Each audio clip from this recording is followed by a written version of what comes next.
ভার্সিটির প্রথম দিন ক্লাস করে বাড়িতে গিয়ে শুনে বাবার কাছে মেয়ের নামে ছেলেদের অ্যাডাম টিজিং করার অপরাধে মামলা দায়ের করেছে পাশের বাসার ছেলে। এতদিন শুনে এসেছে পাশের বাসার ছেলে মানে ক্রাশ, আর এখন কিনা পাশের বাসার ছেলেই দিল ক্রাশ নামের বাস। জান্নাত বাড়িতে ঢুকতেই দেখে ড্রয়িং রুমে তার বাবা জুনায়েদ আজমি সোফায় বসে টিভিতে দৃষ্টি আকর্ষণ করে নিউজ দেখছে, আর তার মা রাহেলা কিচেনে কাজ করছে খুঁটিনাটি। জান্নাত সবার দিকে একবার তাকিয়ে নিজের ঘরের দিকে পা বাড়াতে পিছন থেকে বাবার ডাকে দাঁড়িয়ে যায়। পিছনে তাকিয়ে আবার বাবার সামনে এসে বলে, কিছু বলবে আব্বু? জান্নাতের জিজ্ঞাসুসূচক দৃষ্টিকে তার বাবা উপেক্ষা করে টিভি বন্ধ করে আবারও জান্নাতের দিকে তাকায়। জান্নাত এখনো আগের মুখভঙ্গিতেই বাবার দিকে তাকিয়ে আছে। জুনায়েদ আজমি ইশারায় জান্নাতকে বসতে বলল। জান্নাতও বাবার কথা মতো গিয়ে বসে পড়ে। জুনায়েদ আজমি দীর্ঘ একটা নিঃশ্বাস ফেলে মেয়ের দিকে তাকিয়ে শুধায়, আম্মা জান, আপনার সাথে আমার অনেক বড় একটা কথা বলার আছে। জান্নাতও বাবার মতো করে মাথায় দুষ্টমি চেপে বলে, জি আব্বাজান, বলেন আপনার গুরুত্বপূর্ণ কথাটা পেশ করুন আমার দরবারে। আপনার নামে অ্যাডাম টিজিংয়ের মামলা দায়ের করা হয়েছে। বাবার কথায় জান্নাত লাফ মেরে বসা থেকে দাঁড়িয়ে গিয়ে বলে, লা হাওলা ওয়ালা কুওয়াতা ইল্লা বিল্লাহ। ভুক্তভোগী কে আব্বু? কে আমার নামে এই চরম মিথ্যা মামলার দায় করেছে? জুনায়েদ আজমি কিছু বলবে তার আগে কিচেন থেকে রাহেলা হাতে খুন্তি নিয়ে ড্রয়িং রুমে প্রবেশ করে খুন্তি নাড়িয়ে বলে, আমার বাপ দাদা 14 গোষ্ঠী কখনো শুনেছে মেয়ে হয়ে ছেলেদের অ্যাডাম টিচিং করতে? অথচ এই মেয়ে আজ ফার্স্ট দিন ভার্সিটিতে গিয়ে ছেলেদের অ্যাডাম টিচিং করে বাড়ি ফিরেছে। মানুষ এসে ওর নামে ভিসা দিয়ে গেছে। এসব কেমন কথা? রাহেলার কথায় জান্নাতের তেমন কোনো ভাবান্তর হলো না। জান্নাত রাহেলাকে উদ্দেশ্য করে বলে, আম্মু, তুমি তোমার বাপ দাদার জন্মে কখনো শোনো নাই?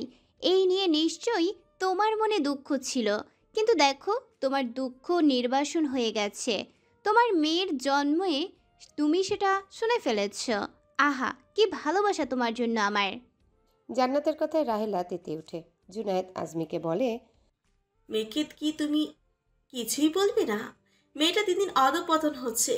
তুমি কি এভাবে চুপ করে থাকবে? সপাটে একটা থাপ্পড় মেরে দাও ওকে। আহ, রাহেলা, তুমি তোমার কাজে যাও। আমি কথা বলছি আমার মেয়ের সাথে। মেরে ধরে বললেই যে সন্তান সঠিক পথে আসে, সেটা তোমাকে কে বললো? বরং সুন্দর করে বোঝালেই সন্তান বোঝে। যা ইচ্ছা করো, তোমরা বাবা মেয়ে। আমি আর কিচ্ছু বলবো না। কোনো দাম নেই এই সংসারে আমার। বলতে বলতে রাহেলা আবার রান্নাঘরে চলে গেল। জুনায়েদ আজমি মেয়েকে নিজের কাছে ডাকলো। জান্নাত বাবার কাছে গিয়ে বসে বাবার মুখে মাথা রাখতে বাবা মাথায় হাত বুলিয়ে দিয়ে শান্ত কণ্ঠে বলে, আম্মু, আজকে একজন এসে বলে গেছে তুমি নাকি ভার্সিটিতে ছেলেদের দেখলে গান গাও, অ্যাডাম টিজিং করো। এটা কি সত্যি আম্মু? আব্বু, আমি তোমাকে মিথ্যা বলবো না, কিন্তু আমি কোনো ছেলেকে দেখে গান গাইনি। আমরা তো ফ্রেন্ডরা গানের কলি খেলছিলাম, সেটা দেখে যদি কোনো ছেলে মনে করে অ্যাডাম টিজিং করা হয়েছে তাকে, তাতে তো আমার দোষ নেই, নিশ্চয়ই তার কানে এবং চোখের দোষ। তা আমার আম্মু কি এমন গান গাইছিল যে একটা ছেলে শুনে ভেবে নিয়েছে তাকে উদ্দেশ্য করে গাওয়া হয়েছে? আব্বু, এটা তোমাকে বলা যাবে না, ওয়াইদা রাস্তা। আব্বু, তোমাকে এসব বললো কে? আমি ছেলেদের অ্যাডাম টিজিং করেছি? আর আমি যে এই বাসায় থাকি জানলো কিভাবে? সকালে তোমাকে নাকি বাসা থেকে বের হতে দেখেছে, আর ছেলেটা আমাদের পাশের বাসার ছেলে, প্রান্তিক ছেলেটার নাম। আমাকে এসে বলল যে ভার্সিটিতে তুমি নাকি ওকে উদ্দেশ্য করে ফ্রেন্ডদের নিয়ে গান গেয়েছিলে, সেটাকে অ্যাডাম টিজিং হিসেবে ধরা হয়েছে। তাই এসে আমাকে বলেছে। যাই হোক, আর কিন্তু কোথাও কোনো গান গাইবে না, ঠিক আছে আম্মু? আচ্ছা আব্বু, জুরাইন কোথায়? আসেনি এখনো স্কুল থেকে। জুরাইনের নতুন টিউটর রেখেছে আজ থেকে। নতুন টিউটর কে আব্বু? আপনার অ্যাডাম টিজিংয়ের শিকার ভুক্তভোগী প্রান্তিক জুরাইনের টিউটর। আব্বু, আমি অ্যাডাম টিজিং করিনি। আচ্ছা, আমি তো মজা করেছি। যাও ফ্রেশ হয়ে নামাজ পড়ে এসো, একসাথে খেতে বসবো। জুনায়েদ আজমির কথা মতো জান্নাত নিজের ঘরের দিকে অগ্রসর হলো, আর মাথায় চলছে ভাবনা। নিজ মনেই বলতে থাকে, এই পাশের বাসার ক্রাশ কিভাবে দিতে পারলো আমায় বাস? যদিও এখনো দেখিনি তাকে, তাও বান্ধবীদের মুখে শুনেছি পাশের বাসার ছেলেরা নাকি ক্রাশ খাওয়ার মতো হয়। ভাবনার সমাপ্তি ঘটিয়ে শাওয়ার নিয়ে নামাজ পড়ে নিচে চলে গেল খাবার খেতে। রাহেলা এখনও জুনায়েদ আজমি আর জান্নাতের উপর রেগে আছে। ওনার ভাষ্যমতে জান্নাতকে কেন কড়া কথা শুনায়নি জুনায়েদ আজমি। সন্ধ্যায় প্রান্তিক এসেছে জুরাইনকে পড়াতে। জুরাইনের ঘরের দিকে যাওয়ার পথে জান্নাতের সাথে অনাকাঙ্ক্ষিতভাবে দেখা হয়ে যায়। প্রান্তিক জান্নাতকে দেখে মুখ কুঁচকে ফেলে, যেন পৃথিবীর সব থেকে নিকৃষ্টতম মানুষটা জান্নাত যে তার সামনে দাঁড়িয়ে আছে। জান্নাতকে ভাবলেশীনভাবে দাঁড়িয়ে থাকতে দেখে প্রান্তিক বলে, এই যে অ্যাডাম টিচার, পথ ছাড়েন, আমার সময় নেই। অ্যাডাম টিজার বলায় জান্নাতের পায়ের রক্ত মাথায় উঠে গিয়েছে যেন। তীব্র বিরোধিতা করে জানায়, আপনি কাকে অ্যাডাম টিচার বলছেন? আমি মোটেও অ্যাডাম টিচিং করিনি। মুখ সামলে কথা বলতে শিখুন মিস্টার টিউটর। রাস্তায় একটা ছেলেকে দেখে ছি মার্কা গান গাওয়া অ্যাডাম টিচিংয়ের আওতাভুক্ত। আমি কোনো আপনাকে দেখে গান গাই নাই। আমরা ফ্রেন্ডরা মিলে গানের কলি খেলছিলাম। যেটা গাইছিলেন সেটাকে গান বলে? শিল্পীদের সম্মান করতে শিখুন। যে গানটা গেয়েছিল সেও একজন শিল্পী। আর গানটা খারাপ কি? অসাধারণ গান। আরেকবার গাই, আপনিও শুনেন। তোমারও বউ নাই, আমারও জামাই নাই, চলো দুজন সংসার কইরা খাই। চাপা। আর বলার আগে প্রান্তিক দ্রুত হেঁটে জুরাইনের রুমের দিকে চলে যায়, আর জান্নাত সেই দিকে তাকিয়ে হাসতে থাকে। মিস্টার ভুক্তভোগী টিউটরকে জব্দ করতে পেরেছে, সেই ভেবেই জান্নাত বিশ্বজয়ের হাসি দিয়ে নিজের রুমে চলে যায়। আবার জুরাইনের রুমে প্রবেশ করে প্রান্তিকের চক্ষু চড়ক গাছ। তার চতুর্থ শ্রেণীতে পড়া স্টুডেন্ট জানালার কাছে দাঁড়িয়ে পাশের বাসার মেয়েকে ফ্লাইং কিস দিচ্ছে। প্রান্তিক টু শব্দ না করে জুরাইনের পেছনে দাঁড়িয়ে পাশের বাসার দিকে তাকাতেই দেখে একটা মেয়ে পড়ার টেবিলে বসে পড়ছে, আর জুরাইন সেই দিকে তাকিয়ে হাসছে আর ফ্লাইং কিস ছুড়ছে। এসব দেখে তো প্রান্তিকের মাথায় হাত। এই পিচ্ছি বয়সের এই ছেলে এত তাড়াতাড়ি পেকে গেছে? এই বয়সে কিস কিস সেটাও আমরা জানতাম না, আর এই ছেলে ফ্লাইং কিস দিচ্ছে এই বয়সে? কিয়ামতের আর বেশি দেরি নাই। আস্তাগফিরুল্লাহ। প্রান্তিক গিয়ে চেয়ারে বসে জুরাইনকে ডাক দিতে জুরাইন পেছনে তাকায়, দেখে তার নতুন টিউটর এসে গেছে। এর আগে 3জন টিউটরকে ভাগিয়েছে পড়া রেখে উল্টাপাল্টা কথা বলে। বাবা আজ আবার নতুন টিউটর ধরে এনেছে। এই যেন জুরাইনের কাছে এক প্যারা। তবুও কোনো চিন্তা নেই, একেও ভাগিয়ে দিবে। সব চিন্তা ঝেড়ে ফেলে জুরাইন প্রান্তিকের সামনে এসে দাঁড়িয়ে বলে, আসসালামু আলাইকুম স্যার। ওয়ালাইকুম আসসালাম। আমাকে ভাইয়া বলে দেখো, স্যার বলার দরকার নেই, বসো তুমি। প্রান্তিকের অনুমতিতে জুরাইন অন্য একটা চেয়ারে বসে বলে, শাহরিয়ার প্রান্তিক, তোমার নাম কি? জুরাইন আজমি। ভাইয়া আপনি কিসে পড়েন? সেসব তোমার জানার দরকার নেই, বই নাও তুমি। প্রান্তিকের এমন কথায় জুরাইনের মুখভঙ্গি বদলে গেল। বোঝা যাচ্ছে প্রান্তিকের এই কথা তার পছন্দ হয়নি, তাই অনিচ্ছা সত্ত্বেও বই নিয়ে পড়া শুরু করে, আর প্রান্তিক বুঝিয়ে দিচ্ছে পড়া। প্রান্তিক জুরাইনের একটা খাতা নিয়ে পৃষ্ঠা উল্টাচ্ছিল, হঠাৎ একটা পাতায় চোখ আটকে যায়। প্রান্তিক একবার খাতার দিকে, আরেকবার তার সামনে বসা পড়তে থাকা জুরাইনের দিকে তাকাচ্ছে। প্রান্তিক নিজেকে ধাতস্থ করে জুরাইনের খাতায় লেখা চিঠির দিকে তাকিয়ে পড়তে থাকে। প্রিয় পাখি, তোমাকে খুব ভালোবাসি। তুমি কতটা সুন্দর তুমি জানো? হুম, জানো না, কারণ আমি বলিনি আজ পর্যন্ত তোমাকে। তোমাকে যখন প্রতিদিন তোমার অজান্তে ফ্লাইং কিস দিই, তখন যেন আমার কল্পনার ভাসে তুমি লজ্জায় লাল হয়ে গেছো। আর আমার সেই সময় ইচ্ছে করে তোমার লাল হওয়া গালে তিব্বত পাউডার মেখে দিয়ে আসি। পাখি কি জানো না তার জুরাইনদাকে ভালোবাসে? না, জানে না, কারণ জুরাইনদাকে বলেনি। সমস্যা নেই, আমি গতকাল আমার এক ফ্রেন্ডের থেকে শুনছি, সে নাকি মোবাইলে একটা মুভিতে দেখেছে ছেলে মেয়েকে গোলাপ ফুল দিলে কতগুলো মানুষের সামনে ভালোবাসার কথা বলে। এই যে তোমাকে যে ফ্লাইং কিস দিই, এটার কথাও আমার ফ্রেন্ড আমাকে বলছে। সে মুভিতে দেখেছে আমিও কতগুলো মানুষের সামনে তোমাকে ভালোবাসার কথা বলবো। ইতি জুরাইন। পুরো লেখা পড়ে প্রান্তিক পুরো তাজ্জব বনে গেল যেন। এই জন্যেই বলে এই বয়সে বাচ্চাদের হাতে মোবাইল দেওয়ার দরকার নেই। বাচ্চারা কি দেখে টিভি মোবাইলে সেই দিকে নজর দেওয়া। বন্ধুদের থেকে কি শিখে বন্ধুরা কেমন তা যাচাই করা, নাহলে অল্প বয়সে অধঃপতন, যার জ্বলন্ত প্রমাণ জুরাইন। প্রান্তিক এবার কিছুটা মজার ছলে জুরাইনকে ডেকে চিঠিটা দেখিয়ে বলে, এটা কিন্তু জুরাইন। এটা প্রেমপত্র ভাইয়া, আমি পাখিকে ভালোবাসি। প্রান্তিক আরও এক ধাপে অবাক হলো জুরাইনের কথা শুনে। কি সুন্দর অনর্গলভাবে কথাটা বলে যাচ্ছে। এখানেই শেষ নাকি? বলার সময় আবার মেয়েদের মতো ব্লাশিং করছে। প্রান্তিক জুরাইনের কাজ চাপড়ে বলে, তুই তো দেখছি ইমরান হাশমিকেও ফেল করে দিলি। ইমরান হাশমির আগেই তুই ফার্স্ট। জুরাইনের মাথায় আসছে না ইমরান হাশমিকে, তাই বেশি না ভেবে প্রান্তিকের দিকে প্রশ্ন ছুড়ে দেয়। ইমরান হাশমি কে ভাইয়া? এবার প্রান্তিক পড়েছে বিপাকী অবস্থায়। একে এবার কিভাবে বুঝাবে ইমরান হাশমিকে? তবুও কিছু তো বলা লাগবে। ইমরান হাশমি হলো তোদের মতো পিচ্ছি, যে বাচ্চাগুলো অল্প বয়সে ভালোবাসি বলে তাদের আইডল। নারী জাগরণের অগ্রদূত বেগম রোকেয়া, আর তোদের মতো পিচ্ছি বাচ্চাদের অগ্রদূত ইমরান হাশমি। ও আচ্ছা। জুরাইন আর কোনো কথা বলেনি। প্রান্তিকও আর কিছু বলেনি। আপাতত একটা বলে তো চুপ করানো গেছে। জুরাইনকে পড়া শেষ করে প্রান্তিক নিজেদের বাসায় যাওয়ার জন্য বের হয়েছে। এমন সময় জুরাইন দৌড়ে আসে জান্নাতের কাছে। জুনায়েদ আজমি ডাইনিং টেবিলে চেয়ারে বসা, জগ থেকে পানি ঢালছে গ্লাসে পান করার জন্যে। জুরাইন জান্নাতকে বলে, আপু বলো তো, পিচ্চি বাচ্চাদের জাগরণের অগ্রদূতকে? জুরাইনের কথা শুনে জান্নাত অবাক, আর প্রান্তিক বিস্ময় আর ভয় নিয়ে দাঁড়িয়ে আছে। এখন না আন্টি আঙ্কেলের সামনে ইমরান হাশমি নামটা বলে মানসম্মানের ফালুদা বানায় দেয়। জানি না, তুই বল। জান্নাতের কথার পৃষ্ঠে জুরাইন হেসে দেয়, আর প্রান্তিক দূরে দাঁড়িয়ে কপাল চাপড়াচ্ছে। তার আক্কল হয়ে গেছে এই ছেলের সাথে এসব বলে। জুরাইন একগাল হেসে বলে, ইমরান হাশমি।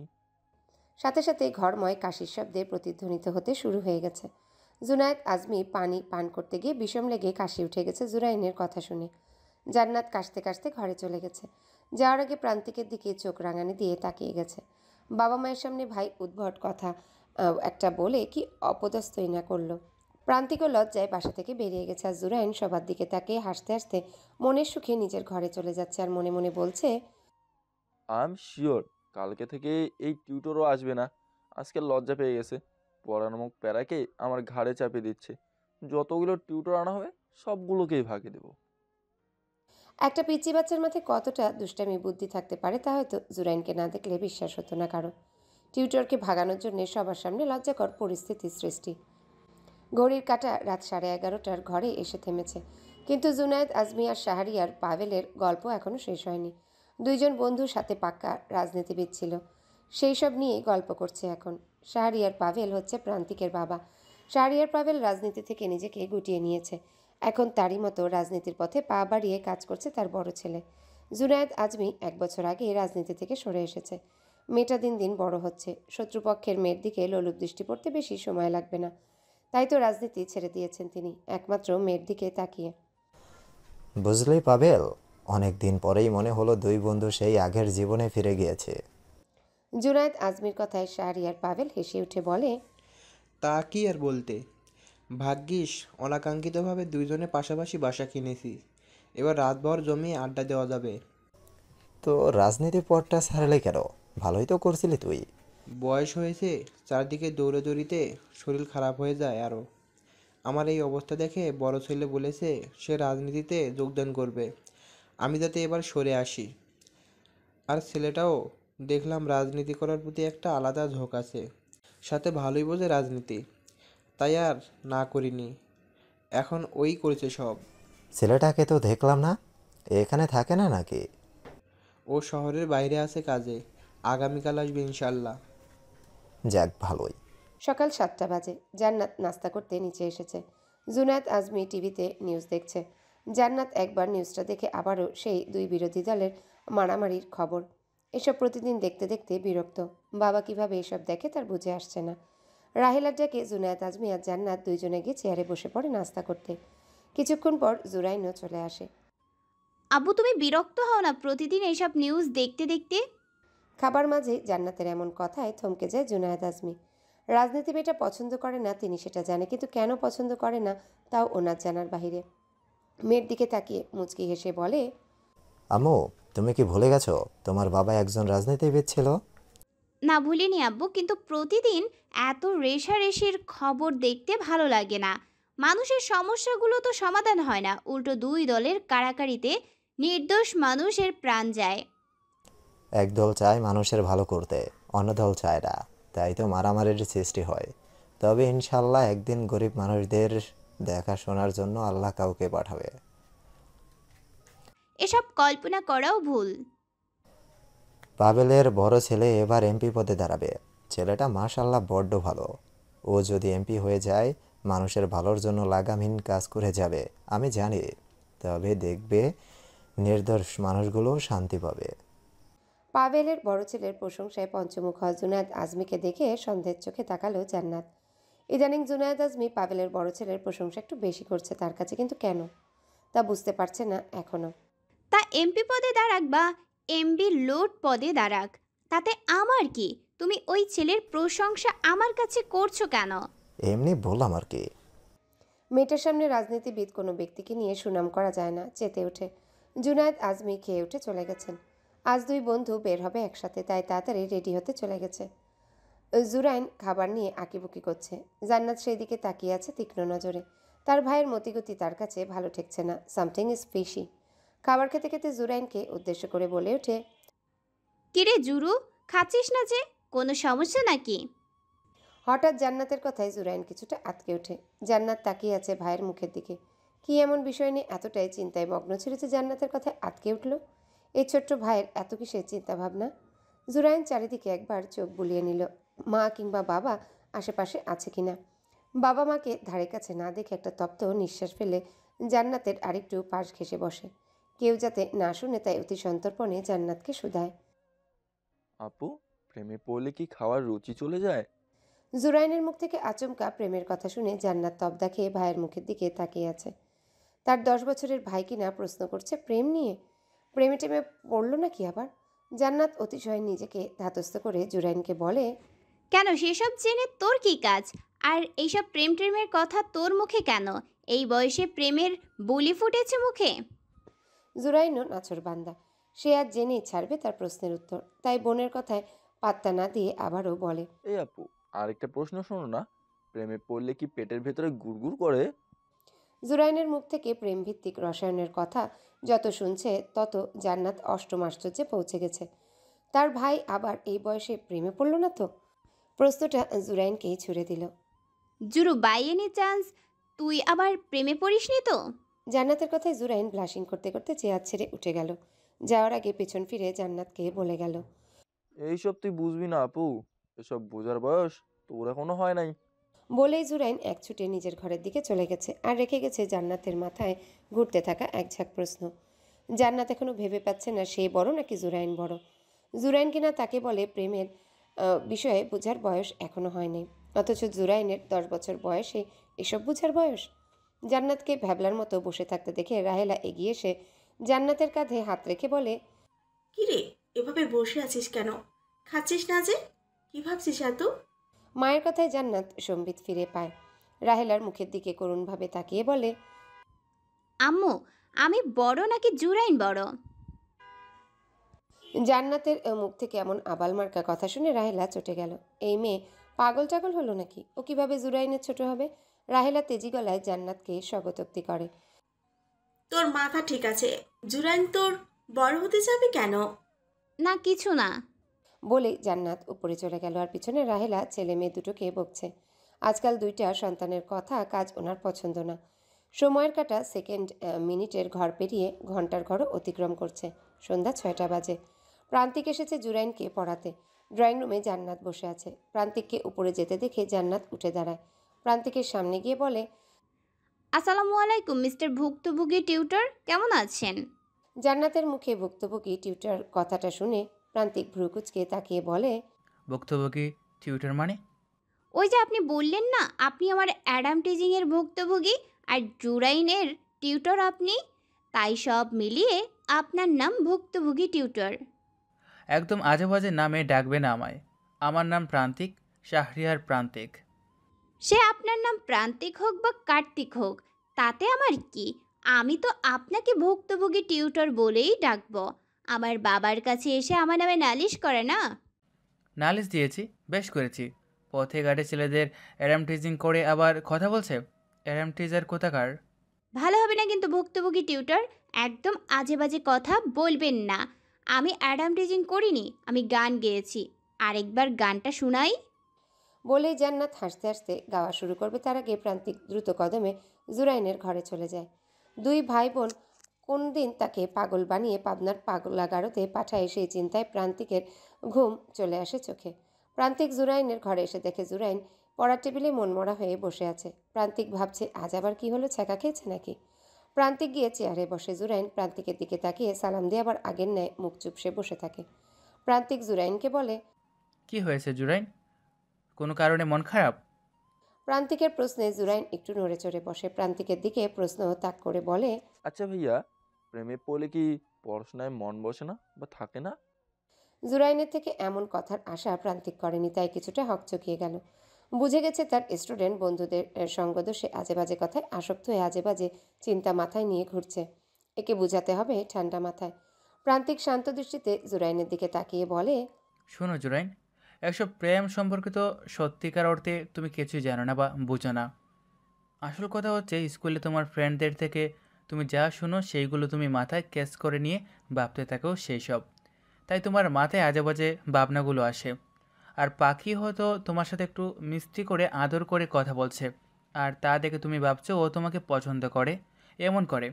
তাই তুমিও ভাবছো তুমি ওর প্রেমে পড়ে গেছো, কিন্তু আসল সত্যি তা না।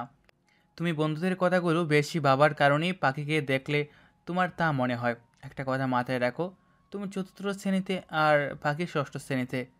তোমার থেকে 2 বছরের বড় পাখি। এসব চিন্তা ভাবনা মাথা থেকে ঝেড়ে ফেলে পড়াশোনায় মন দাও। আর আগের বন্ধুদের থেকে সরে এসো। খারাপ বন্ধুদের সাথে মিশলে খারাপ চিন্তা ভাবনায় মাথায় আসবে।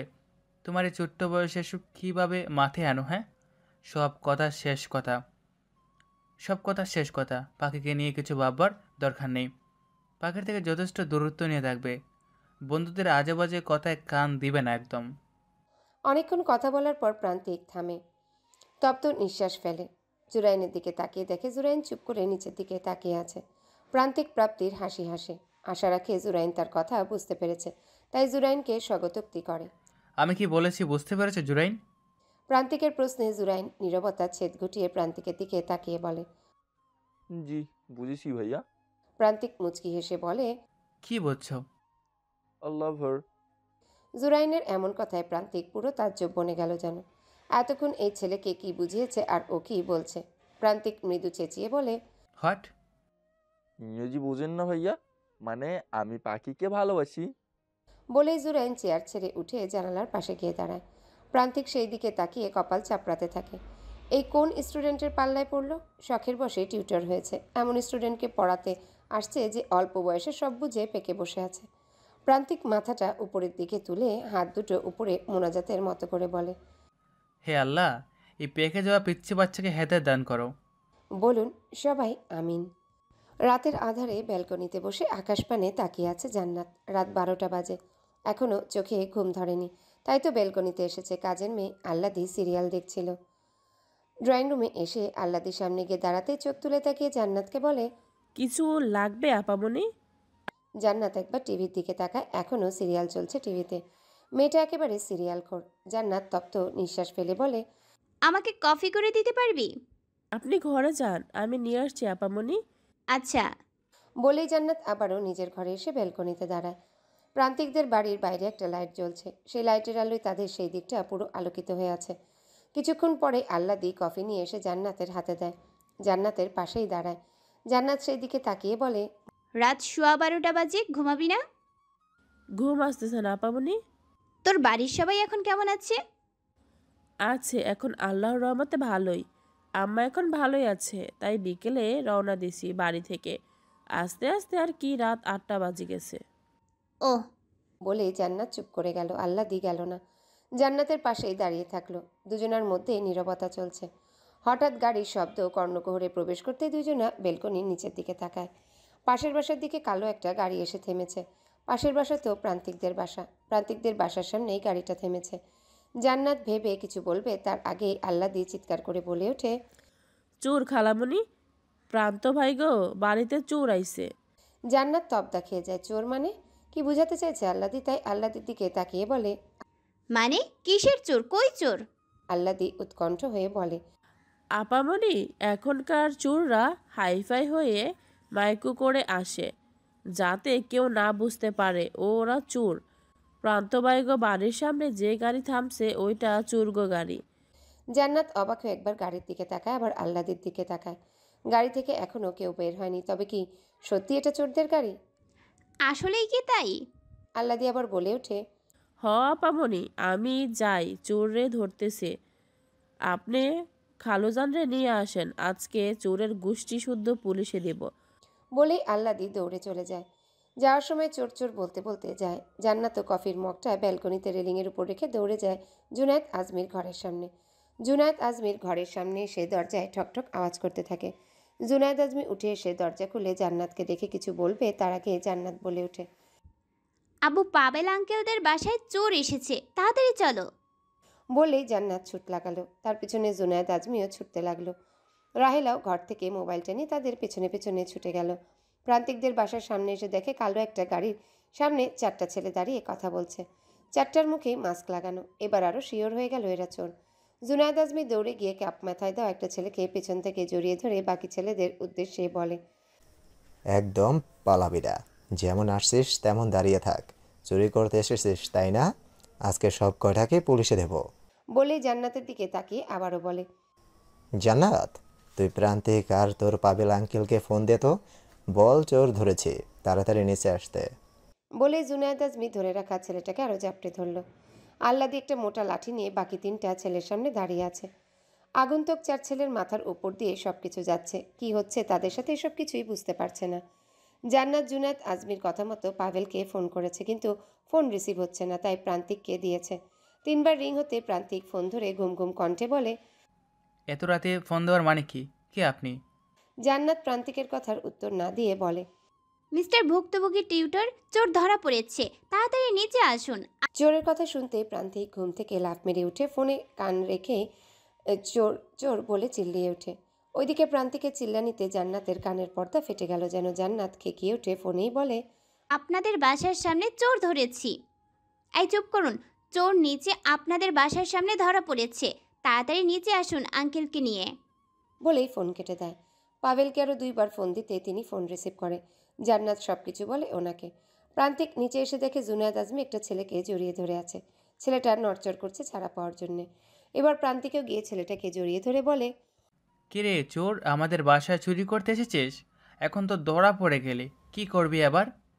প্রান্তিক, আমাকে ছাড়। হঠাৎ একটা পরিচিত কণ্ঠ কানের কাছে আসতেই প্রান্তিক থেমে যায়। তবে ছেলেটাকে ছাড়ে না। ছেলেটাকে উদ্দেশ্য করে বলে, এই চোর, তোর গলার আওয়াজ আমার বড় ভাইয়ার গলার আওয়াজের মতো কেন? ও, তুই কণ্ঠ চেঞ্জ করতে পারিস বুঝি? প্রান্তিক আরও কিছু বলবে ছেলেটাকে, এর আগেই পাভেলের কথায় থেমে যায়। চেঁচিয়ে বলে ওঠে, প্রান্তিক প্রণয়কে ছাড়। তোরা ওকে এভাবে ঝাপটে ধরে আছিস কেন? পাভেলের কথা এবার প্রান্তিক ছেলেটাকে ছেড়ে দেয়। সাথে জুনায়েদ আজমিও ছেলেটাকে ছেড়ে দিয়ে সামনে গিয়ে দাঁড়ায়। এতক্ষণ পেছন থেকে জাপটে ধরেছিল। ছেলেটা মাথা থেকে ক্যাপ আর মুখ থেকে মাস্ক সরাতে প্রান্তিক আর জুনায়েদ আজমি হাজারো ভোল্টের ঝটকা খায়।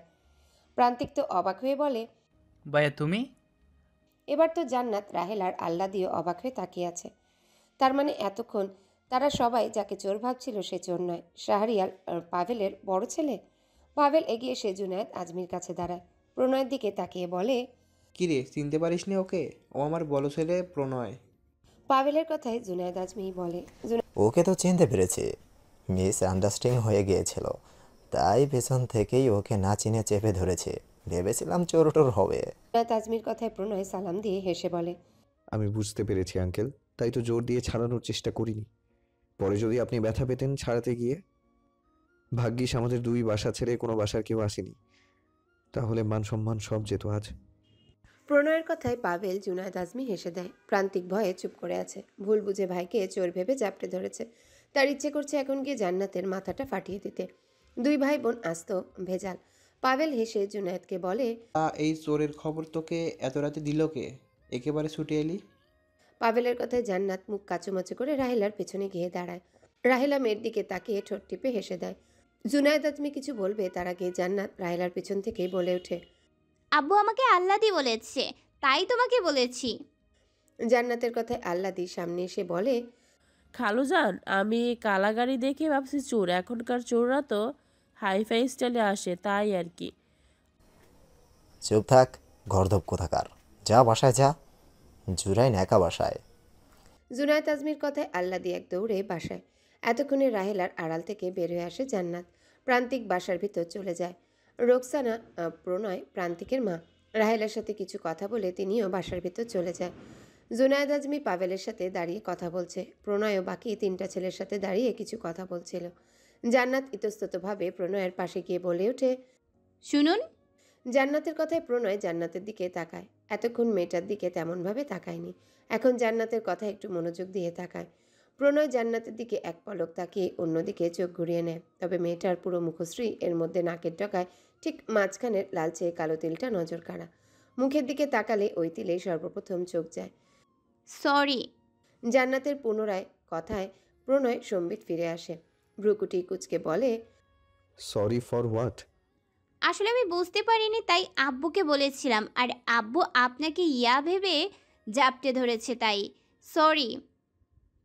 It's okay. আপনার বাবা ঝাপটে ধরেছে, আপনি তো ধরেননি, তাই সমস্যা নেই। বলে প্রণয় হেসে বাসার ভিতর চলে যায় আর পিছনে রেখে যায় তার কথায় স্ট্যাচু হয়ে যাওয়া জান্নাতকে। আপু, আজকে তুই ভার্সিটি যাবি? জুরাইনের কথায় মোবাইল থেকে চোখ তুলে সেই দিকে তাকায় জান্নাত।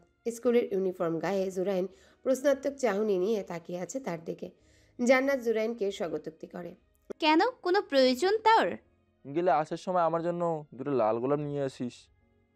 লাল গোলাপ দিয়ে তুই কি করবি? এই বয়সে লাল গোলাপের কি কাজ তোর? জান্নাতের কথায় জুরাইন বিরক্ত হলো। এত কেন প্রশ্ন করবে তাকে? তাই বিরক্তি নিয়ে খেকিয়ে ওঠে, বলে, আনতে বলছে আনবি, এত কথা কেন বলছিস তুই? জান্নাত ভাইয়ের কথায় এবার সন্দেহ নিয়ে তাকিয়ে বলে, সত্যি করে বল, কি করবি গোলাপ দিয়ে, নয়তো আনবো না। জুরাইন তেতে উঠে বলে, গোলাপ জল বানাবো, তোর জামাইয়ের খাবারে গোলাপ জল মিশিয়ে দিব, যাতে ওয়াশরুমে যেতে যেতে ক্লান্ত হয়ে যায়। তখন দেখবো কি করে আমাকে আর এত প্রশ্ন করিস তুই, বিরক্তিকর। বলেই জুরাইন বাইরে গেল জান্নাতের রুম থেকে। জান্নাত অবাক হয়ে ভাইয়ের যাওয়ার পানে চেয়ে আছে। এই তো ওপেন থ্রেড দিয়ে গেল। এ কি আসলেই তোর ভাই? আর জামাই আসলো কোথা থেকে? আল্লাদি গুনগুন করে গান গাইতে গাইতে জান্নাতের রুমে আসে। জান্নাত ড্রেসিং টেবিলের সামনে বসে চুল আঁচড়াচ্ছে। আল্লাদি এসে জান্নাতের পাশে দাঁড়ায়। জান্নাত সেই দিকে তাকিয়ে ভ্রু উঁচু করে বলে, কি? আপামনি একটা দরকার ছিল। জান্নাত এবার মুখ খুলে, বল কি দরকার? আপামনি, জসিম বেবি পাউডার আছে আপনার কাছে? আল্লাদির কথায় জান্নাত তার দিকে তাকায়। Jasim baby powder? এই আবার কোন রকমের পাউডার? এই প্রথম শুনল এই নাম। জান্নাত নিজেকে অবাকে চূড়া থেকে বের করে এনে বলে, জসিম বেবি পাউডারটা আবার কি রে আল্লাদি? এই নামে কোনো পাউডারের নাম আজ শুনলাম। জান্নাতের কথার বিপরীতে আল্লাদি কিছু বলবে তার আগে জান্নাতের রুমে ঢুকতে ঢুকতে জুরাইন বলে, আপু, ওটা জনসন বেবি পাউডার, আদি পাপা জসিম বেবি পাউডার বলে। জুরাইনের কথা শুনে জান্নাত পেট চেপে হাসতে লাগলো। Jasim baby powder? আল্লাদি না থাকলে হয়তো এমন আজব পাউডারের নাম শুনতে হতো না। আজ 4 দিন পর ভার্সিটিতে এসেছে জান্নাত। চারিদিকে চোখ বুলিয়ে তার বেস্ট ফ্রেন্ড ইশিকে খুঁজেছে। প্রাইমারি থেকে মাধ্যমিক পর্যন্ত দুইজনে একসাথে পড়েছে। কলেজে 2 বছর দুইজনে আলাদা কলেজে পড়েছে, কিন্তু এখন ভার্সিটিতে আবারও দুইজনে একসাথে হয়েছে। হঠাৎ একটা জায়গায় জান্নাতের চোখ আটকে যায়। ইশি মাঠের একপাশে দাঁড়িয়ে একটা ছেলের সাথে কথা বলছে। জান্নাত সেই দিকে হেঁটে গিয়ে ইশির পাশে দাঁড়িয়ে সামনে থাকা ছেলেকে দেখে অবাক হয়ে যায়। ছেলেটার কেউ না, ছেলেটা প্রান্তিক। জান্নাত তাকিয়ে বলে ওঠে, মিস্টার ভুক্তভোগী টিউটর, আপনি এখানে? ইশি জান্নাত আর প্রান্তিকের দিকে তাকিয়ে আছে। প্রান্তিক ভাবলেশীনভাবে বলে, তো আমার ভার্সিটি, আমি আসবো না নাকি? আপনার ভার্সিটি মানে? প্রান্তিক বলার আগে ইশি জান্নাতকে উদ্দেশ্য করে বলে ওঠে, আরে জানো, তোকে তো বলাই হয়নি, প্রান্তিক আমাদের সাথে একই ভার্সিটিতে ভর্তি হয়েছে। প্রান্তিকের আমি একই কলেজে পড়েছি, বলতে পারিস প্রান্তিকের আমি ফ্রেন্ড ছিলাম। আর আমরা তিনজনই এই ব্যাচে। কিন্তু তোরা দুইজন দুজনকে চিনিস নাকি? প্রান্তিক বলে ওঠে, হ্যাঁ, শুধু চিনি না, খুব ভালো করে চিনি। উনি তো প্রথম দিন ভার্সিটিতে এসে আমাকে অ্যাডাম টিচিং করেছে। প্রান্তিকের কথা ইশি হা হয়ে যায়। জান্নাত তেতে উঠে বলে, একদম মিথ্যা কথা বলবেন না। কতবার বলেছি আমি অ্যাডাম টিচিং করিনি, গান গেয়েছিলাম জাস্ট মজা করে। ওই একই হলো। ইশি দুইজনকে চুপ করতে বলে, কি তখন থেকে দুজন আপনি আপনি করে ঝগড়া করে যাচ্ছিস? আজ থেকে তিনজন ফ্রেন্ড। কোন আপনি, কোনো তুমি চলবে না, অনলি তুই, তুইটাই বেটার। ইশির কথা শুনে প্রান্তিক বলে, ঠিক আছে, কিন্তু ওকে বলে দে আমাকে যাতে ভুক্তভোগী টিউটর না বলে। ঠিক আছে, তাহলে আপনিও থুকু, তুইও আমাকে অ্যাডাম টিচার বলতে পারবি না। জান্নাতের কথায় ইশি প্রান্তিক হেসে দেয়। প্রান্তিক হেসে বলে, ঠিক আছে। কিন্তু জান্নাত, প্রান্তিককে টিউটর কেন বলছিস? ইশির কথায় জান্নাত বলে, প্রান্তিক জুরাইনের নিউ টিউটর। তাছাড়া প্রান্তিক আর আমাদের বাসা পাশাপাশি। আবার প্রান্তিকের আব্বু আর আমার আব্বু বন্ধু। আবার জান্নাত আর কিছু বলবে তার আগে ইসি থামিয়ে দিয়ে বলে, থাক বইন, আর কোনো সম্পর্কের কথা জানতে চাই না। আর কোনো সম্পর্কের ভবিষ্যতে তৈরি হলে আমি দেখে নেব, না হয় এখন থাম। ইসির কথায় প্রান্তিক জান্নাত হেসে দেয়। পরে একসাথে তিনজনে ক্লাসে চলে যায়। শত্রু শত্রু বন্ধু হয়ে যায়, যেমন প্রান্তিক আর জান্নাত। এতদিন দুইজন দুইজনকে ইচ্ছে মতো জ্বালাতো, আর আজ বন্ধু হয়ে গেল। তুই চিন্তা করিস না, আমি সাবধানে থাকবো ইনশাল্লাহ। তোরাও সাবধানে থাকিস, আর কোনো সমস্যা হলে আমাকে জানাস। প্রণয় সজীবের সাথে কথা বলে ফোন রেখে দেয়। সজীব প্রণয়ের খুবই বিশ্বস্ত কাছের একজন। পার্টির যে কোনো কাজে বা যেখানে যাওয়া আসা হয় সজীব প্রণয়ের সাথে যায়। সজীব প্রণয়ের পার্সোনাল গাড়ি ড্রাইভার। তবে প্রণয় কখনো তাকে গাড়ি ড্রাইভার হিসেবে বিচার করে না, ভাই হিসেবেই দেখে। সুজনার রিফাতও প্রণয়ের সাথে সাথে থাকে সব সময়। প্রণয়ের কোন দিন কোন কাজে, কোথায় মিটিং বা পার্টির কোনো কাজে সবসময় প্রণয়ের সাথে থাকে। রাফসান মির্জা বিরোধী দল। রাফসান মির্জা চেষ্টা করে যাচ্ছে প্রণয় যাতে এমপি পদে দাঁড়াতে না পারে, তাই সুযোগ খুঁজছে প্রণয়ের ক্ষতি করার জন্যে।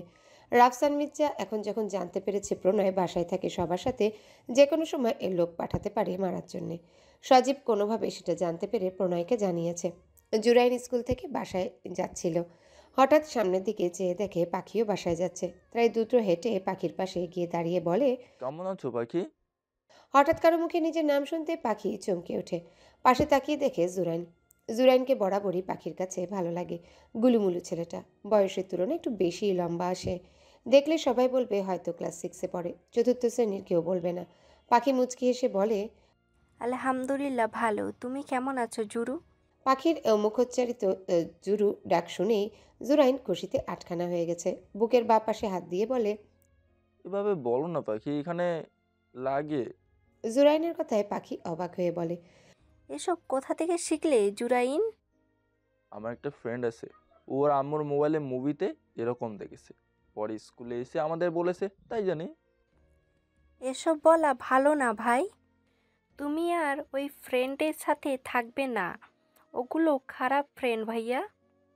পাখির মুখে ভাইয়া ডাক শুনে জুরাইন ভ্রুকুটি কুচকে চলে যেতে যেতে বলে, ভাইয়া ডেকে মনটাই ভেঙে দিলে।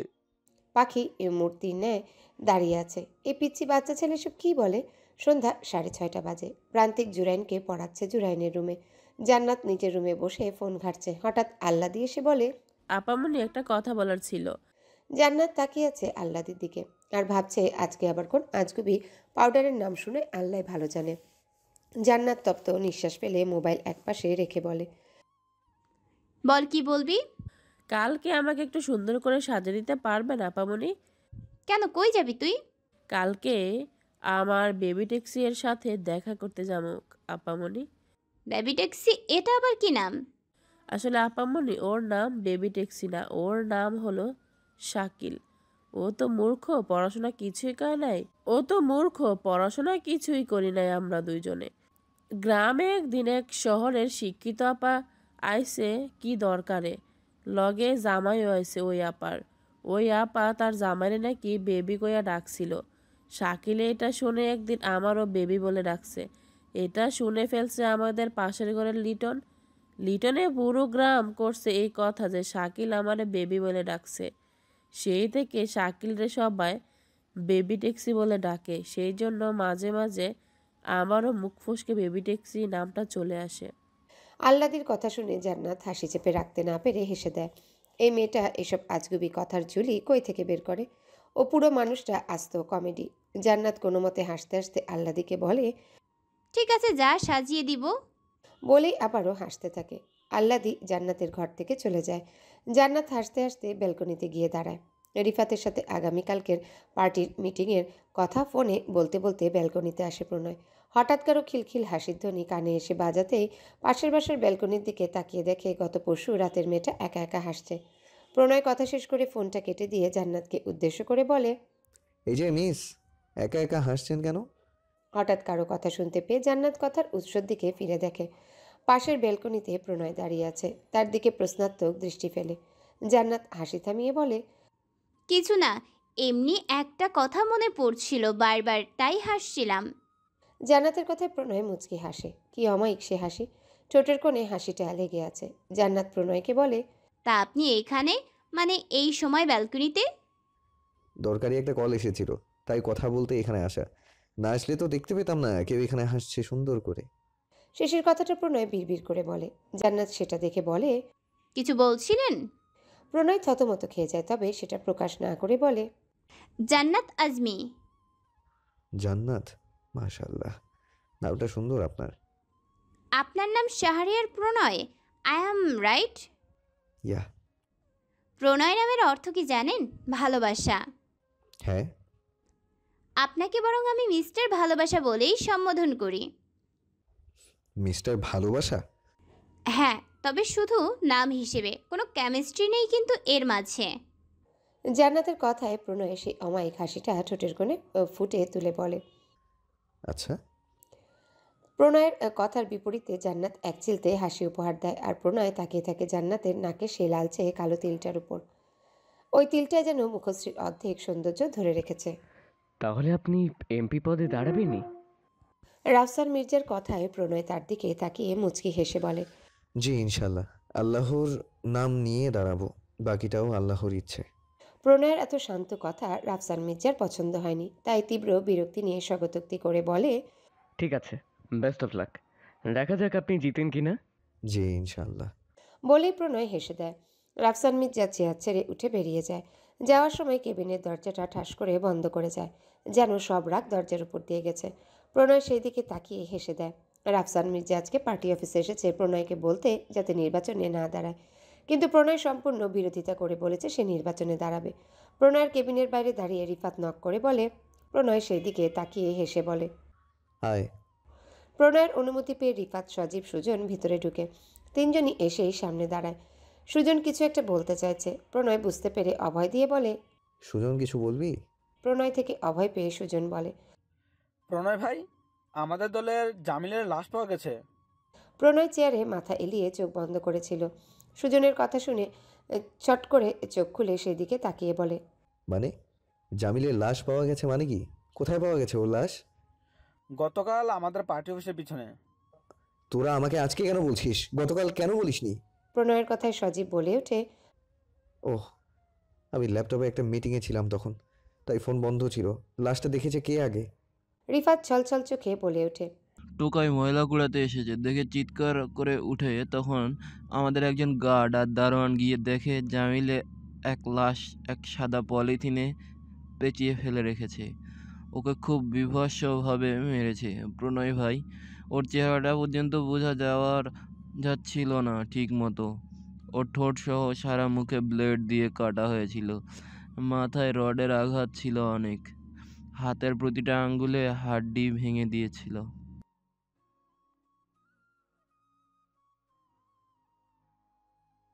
রিফাত আর কিছু বলার আগেই ফুপিয়ে ওঠে। জামিল ছিল তার সব থেকে কাছের বন্ধুর মতো একজন। দুইজনই সবসময় একসাথে থাকতো। ছেলেটার পরিবারে কেউ নেই, একাই ছিল। শেষে এখন নিজেও চলে গেল দুনিয়া থেকে। প্রণয় উঠে এসে রিফাতকে জড়িয়ে ধরে। প্রণয় জানে রিফাত আর জামিল দুইজনে বন্ধু ছিল, আর সেই বন্ধু চলে যাওয়াতে কষ্ট হওয়াটা স্বাভাবিক। প্রণয় রিফাতকে চেয়ারে বসিয়ে পানি এগিয়ে দিয়ে বলে, খোঁজ নেওয়ার চেষ্টা কর জামিলকে কে বা কারা মেরেছে। সজীব বলে ওঠে, হয়তো, তবে নিজের ধারণার উপর ভিত্তি করেই, প্রমাণ ছাড়া কিছু বলা যাবে না সজীব। জামিলকে কে বা কারা মেরেছে এবং কেন মেরেছে তার প্রমাণ আমাদের খুঁজে বের করতে হবে, তবে খুবই সাবধানতার সাথে। এই কথাগুলো যাতে আমাদের চারজনের বাইরে কেউ জানতে না পারে। জি ভাই। সুজনের কথার বিপরীতে প্রণয় তাদের জিজ্ঞাসা করে, জামিলের জানাজা দাফন হয়েছে? রিফাত নিজেকে ধাতস্থ করে বলে, না ভাই, আজ বাদ, জোহর জামিল আর জানাজার নামাজ, তারপরে দাফন।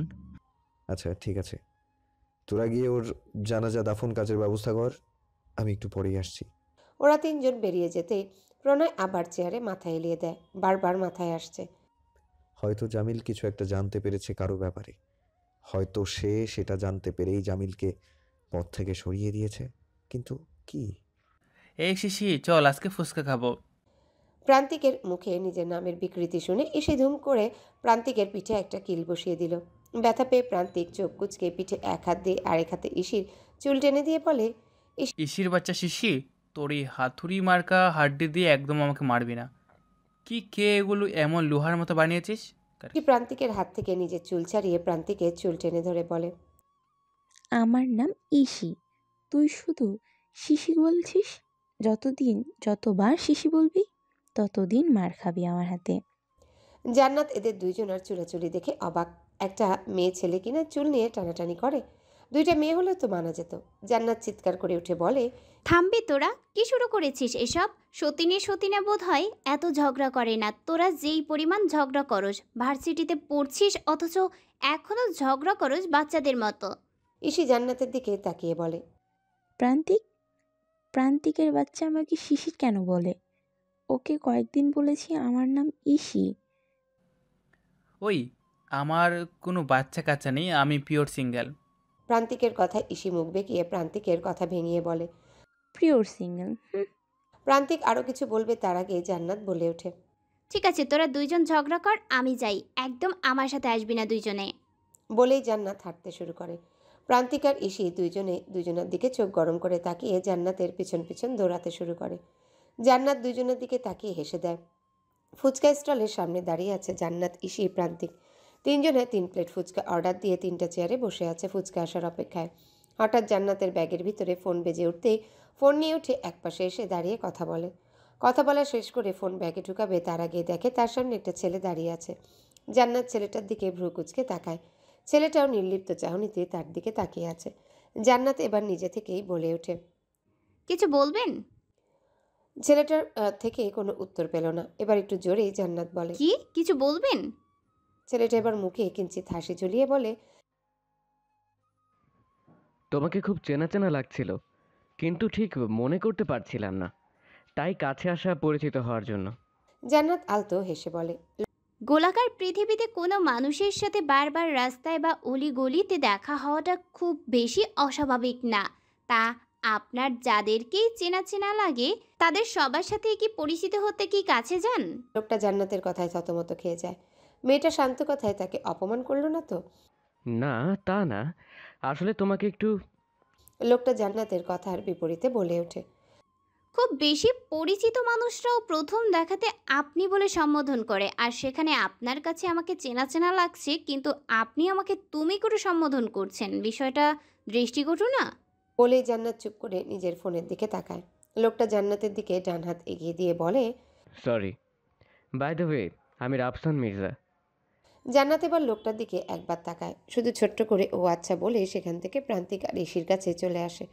রাফসান মির্জা এখনও থম মেরে দাঁড়িয়ে আছে আর ভাবছে মেয়েটা কি তাকে অপমান করলো। জান্নাতের বেলকনিতে বসে বসে জুরাইন কান্না করছে আর টিস্যু দিয়ে চোখ মুছছে। তার একটাই কষ্ট, আজ আবার পাখি তাকে ভাই বলেছে। পাখি কেন তাকে ভাই বলবে, এই কষ্টে তার চোখ ফেটে কান্না আসছে বারবার। জান্নাত বার কয়েক জিজ্ঞাসা করে গেছে কেন কান্না করছে, কিন্তু জুরাইন স্বীকার করেনি। নিজের ঘরে মায়ের কারণে শান্তিমতো কাঁদতে পারবে না বিধায় বোনের ঘরে ব্যালকনিতে বসে কান্না করছে। জান্নাত একদৃষ্টিতে ভাইয়ের কান্না দেখে যাচ্ছে। এবার মুখ খুলতে বাধ্য হলো। তোর কি হয়েছে বলবি? গত 1 ঘন্টা থেকে ফ্যাস করে যাচ্ছিস, যার মধ্যে 15 মিনিট চোখ থেকে পানি পড়েছে কিনা সন্দেহ। বাকি সময়গুলো তো এমনিই কান্নার ভাব করে ফ্যাস করে যাচ্ছিস আর টিস্যু দিয়ে চোখ মুছছিস। টিস্যু তো ভিজেই না পানিতে, উল্টা টিস্যু নষ্ট করছিস। বোনের কথায় তীব্র রেগে গিয়ে জুরাইন বলে ওঠে, এই আপু, একদম আমার কান্নাকে অপমান করবি না।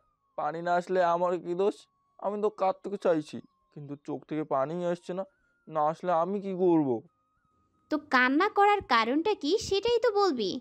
একদম আমাকে বিরক্ত করবি না, যা তো এখান থেকে। শান্তি মতো কান্নাও করতে দেয় না একটু। থাক, তুই যাওয়া লাগবে না, আমিই যাচ্ছি। কোথাও একটু শান্তিতে কাঁদতে পারি না। বলেই গটগট করে জুরাইন ব্যালকনি থেকে চলে গেল। জান্নাত এখন অবাক হয়ে চেয়ে আছে ভাইয়ের যাওয়ার দিকে। সে কি এমন বললো যে জুরাইন এমন করলো? আরও কাঁদছে বা কেন? মিস জান্নাত এভাবে চেয়ে আছেন কেন ওইদিকে? প্রণয়ের কথা কানে আসতে জান্নাত পাশের বেলকনির দিকে তাকিয়ে দেখে প্রণয় তার দিকেই তাকিয়ে আছে। জান্নাত সম্বিত ফিরে এসে শুধালো, না কিছু না, ভাবছিলাম আর কি। বলা প্রয়োজন? আপনি বললে প্রয়োজন। কথাটা প্রণয় বিড়বিড় করে বলে, যা জান্নাতের কর্ণঘোরে এসে পৌঁছায়নি। তাই জান্নাত বলে ওঠে, কিছু বলেছিলেন? প্রণয় আনমনেই বলে ওঠে, এত তাড়াতাড়ি কি সব বলা যায়? প্রণয়ের কথায় জান্নাত কিছুটা অবাক হয়, তাই একটু ভ্রুকুচকে বলে, মানে? প্রণয় সম্বিত ফিরে আসে জান্নাতের কথায়। বুঝতে পেরে যায় আনমনে কি বলে ফেলেছিল, তাই পরিস্থিতি সামলাতে একটু গলা খাকারি দিয়ে বলে, না কিছু না, সব মানে বুঝার বয়স এখনো আপনার হয়নি। বলেই প্রণয় নিজের ঘরের দিকে চলে যায়। জান্নাত থম মেরে দাঁড়িয়ে আছে। এসবের মানে কি সেটাই বুঝতে পারছে না। কাউকে কিছু জিজ্ঞাসা করলেই কেন সবাই বলে তার এখনো বয়স হয়নি? তাহলে বয়সটা হবে কবে? 10 বছরের জুরাইনও তাকে বলে সব বোঝার বয়স হয়নি এখনো তার। আর আজ প্রণয়ও বলল। প্রণয়, রিফাত, সজীব, সুজন আর তাদের সাথে কিছু গার্ড নিয়ে তারা একটা গ্রামে গিয়েছে। মূলত এই গ্রামে আসার কারণ জনগণের সমস্যাগুলো জেনে নেওয়া। গ্রামটা ঘনবসতিপূর্ণ। চারিদিকে ময়লা আবর্জনার উটকো গন্ধ ভেসে আসছে নাসারন্ধ্রে। প্রণয়সহ সবাই গাড়ি থেকে নেমেই মুখে মাস্ক পরে নেয়। আস্তে আস্তে বস্তির ভিতরের দিকে হাঁটতে থাকে তারা। পথে যার সাথে দেখা হয় তার সাথে হাসি খুশিভাবে কুশল বিনিময় করে প্রণয়। একটা জরাজীর্ণ ঘরের সামনে এসে প্রণয়সহ সবাই স্তব্ধ হয়ে দাঁড়িয়ে যায়। ঘরটার ভিতর থেকে একটা মেয়ে মানুষের কান্নার আওয়াজ ভেসে আসছে। ঘরের সবগুলো দরজা জানালা বন্ধ। ঘরের ভিতর যে কোনো মানুষের অস্তিত্ব আছে তা বোঝা দেয়। তবে কান্নার আওয়াজ যেহেতু আসছে, মানুষ তো আছেই। প্রণয় 2বার করে করাঘাত করে দরজায়, কিন্তু কেউ এসে দরজা খোলে না। শেষে প্রণয় আবারও দরজায় করাঘাত করে শুধালো। আসসালামু আলাইকুম, কেউ আছেন? দরজাটা একটু খুলুন। আমি শাহরিয়ার প্রণয়। আপনাদের কোনো সমস্যা থাকলে বলুন আমায়। আমি ইনশাআল্লাহ চেষ্টা করব সমাধান করার। তারপরেও কোনো রেসপন্স পাওয়া যায়নি ভিতর থেকে। সজীব প্রণয়ের দিকে তাকিয়ে স্বগতোক্তি করে। সজীবের কথার বিপরীতে প্রণয় বলে, আমার মনে হয় ওনাদের কোনো সমস্যা হচ্ছে, আর হয়তো আমাদের ভয় পেয়ে দরজা খুলছে না। আমি আরেকটু কথা বলি। বলেই প্রণয় অতি নরম স্বরে আবারও ডেকে উঠে বলে, দেখুন, আমরা খারাপ কেউ না। আপনাদের ছেলে বা ভাইয়ের মতো। দরজাটা খুলুন। আপনাদের সমস্যাটা আমাকে খুলে বলুন। কিছুক্ষণ পরে খট করে একটা শব্দ হয়ে দরজাটা খুলে যায়। প্রণয়, রিফাত, সজীব, সুজন 4জনে দরজার দিকে তাকিয়ে দেখে আনুমানিক 50 বছরের এক মহিলা কাপড় দিয়ে মুখ ঢেকে দাঁড়িয়ে আছে। প্রণয় মহিলাটার দিকে একবার তাকায়। মহিলাটার চোখে পানি চিকচিক করছে। হয়তো এতক্ষণ মহিলাটাই কান্না করেছিল। প্রণয় এর ভাবনার ছেদ ঘটে মহিলাটির কথায়। আপনারা কারা? চিনলাম না তো আপনাদের। আর এত দরজা ধাক্কাধাক্কি চিল্লাচিল্লি করছিলেন কেন? কি চাই এখানে? এখানে কেউ থাকে না। মহিলাটির কথা শুনে 4জনেই তবদা খেয়ে তাকিয়ে আছে। এই মহিলা এত প্রশ্ন একেবারে কি করে করতে পারে? রিফাতের বরাবরই রক্ত গরম। অল্পতেই তার মাথা গরম হয়ে যায়। আর এখানে এই মহিলার একসাথে এত প্রশ্ন শুনে রক্ত যেন গরম লাভার ন্যায় টকবক করতে শুরু করেছে। রিফাত রেগে মহিলাটিকে কিছু বলতে যাবে, তার আগে প্রণয় রিফাতের হাত চেপে ধরে। তার দিকে তাকিয়ে চোখের ইশারায় শান্ত হতে বলে। প্রণয়ের কথা রিফাত ফেলতে পারে না। দম খিচে নিজেকে শান্ত রাখার অদম্য ইচ্ছা পোষণ করার যাচ্ছে। প্রণয় মহিলাটির দিকে তাকিয়ে মুচকি হাসে মাস্কের আড়ালে, কিন্তু সেটা তার 2 চোখের রেখায় ফুটে ওঠে। আমি শাহরিয়ার প্রণয়, এবার নির্বাচনে এমপি পদবিতে দাঁড়ানো সদস্য। আপনাদের বসতিতে এসেছিলাম খোঁজ নিতে কি কি সমস্যা আছে। আপনাদের এখান দিয়ে যাওয়ার সময় ঘরের ভেতর থেকে কান্নার আওয়াজ শুনে দাঁড়িয়ে গেলাম। কোনো সমস্যা হচ্ছে কি আপনাদের? থাকলে আমাকে বলতে পারেন। আমি আপনার ছেলের মতো। এমপি আমি হই বা না হই, দরকার হলে পার্সোনালভাবে আমি আপনাদের সমস্যা সমাধান করার চেষ্টা করব। প্রণয়ের সাবলীল কথায় হয়তো মহিলাটির মন বিগলিত হলো। মহিলাটির নেত্র প্রদাহ আবারও জলকণায় ভিজে গেল। প্রণয় সেই দিকে তাকিয়ে বলে, আহা, কাঁদছেন কেন? দেখুন, আপনি না বললে তো আমি সমস্যাটা বুঝতে পারবো না। আপনি নির্ভয়ে বলতে পারেন। প্রণয়ের কথায় মহিলাটি এবারও নিরুত্তর। তবে দরজা থেকে সরে দাঁড়িয়ে প্রণয়দের ইশারা করল ঘরে আসার জন্যে। প্রণয় কিছুটা অবাক হলেও সেটাকে চেপে রেখে চারিদিকে একবার চোখ বুলিয়ে নিয়ে রিফাত, সজীব, সুজনকে নিয়ে ঘরে ঢুকে। সজীব আর সুজনের মনে চলছে অজানা ভয়। না জানি এটা আবার মহিলাটার কোনো ফাঁদ নয় তো। কিন্তু প্রণয়ের এভাবে নির্ভয়ে ঘরে প্রবেশ করাতে তারাও আর দ্বিরুক্তি না করে প্রবেশ করে। সবাই ঘরে ঢুকতেই মহিলাটি দরজার বাইরে মাথাটা বের করে চারিদিকে ভালো করে চোখ ঘুরিয়ে দেখে কেউ কিছু দেখেছে কিনা। চোখে কাউকে দেখতে না পেয়ে মহিলাটি অতি সন্তর্পণে দরজাটা বন্ধ করে দেয়। প্রণয় মহিলাটির দিকে উৎসুক দৃষ্টিতে চেয়ে আছে। মহিলাটি কোনো বাক্য ব্যয় না করে একটা তালাবদ্ধ করা রুমের দিকে এগিয়ে যায়। চাবি দিয়ে রুমের দরজা খুলে সেই রুমের ভেতরে প্রবেশ করে। প্রণয়রা মহিলার পিছন পিছন রুমের ভেতর যায়। রুমের আলো জ্বালাতে প্রণয়রা চারদিকে চোখ বোলায়। ছোট্ট একটা পড়ার টেবিল। টেবিলের উপরে মাস্টার্সের কিছু বই, সাথে চাকরির প্রস্তুতিমূলক বইও আছে। প্রণয় পড়ার টেবিলের কাছে যেতেই একটা ছবি, একটা মেয়ের ছবি ফ্রেম ছাড়া। প্রণয় টেবিলের পাশ থেকে পেছনে ঘুরে তাকাতেই চোখ পড়ে বিছানায়। একটা মেয়ে শুয়ে আছে, গায়ে একটা কাঁথা জড়ানো। প্রণয় অবাক হয়। আশ্চর্য চিত্তে ভাবে তারা রুমে ঢুকেছে, হাঁটছে, টুকটাক কথাও বলছে, অথচ মেয়েটার ঘুম ভাঙেনি। পরক্ষণেই আবার প্রণয় ভেবে নেয় হয়তো মেয়েটার ঘুম ভারী। কিন্তু মহিলাটা তাদের এই রুমে আনার কারণ কি? মহিলাটা পাশের রুম থেকে 2টা চেয়ার আর 2টা মোড়া নিয়ে আসে।